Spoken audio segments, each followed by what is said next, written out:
Hello, my name is Shannon Steedman, and I teach cooking and conditioning in partnership with the physical education department. What's nice about this class is you have the option of using this as a PE credit, a career and technical education credit, or an elective credit.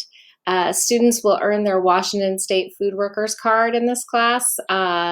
You will have the opportunity for personal fitness and nutrition education practice. The physical education component is taught by a PE teacher, and we will look at cardiovascular fitness, lifetime activities, and strength training.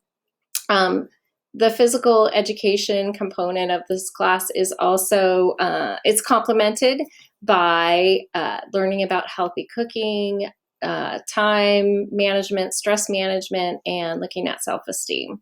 This is just a wonderful class. It combines two important parts of your life so you can take better care of yourself. All right, we hope to see you in class. Take cooking and conditioning.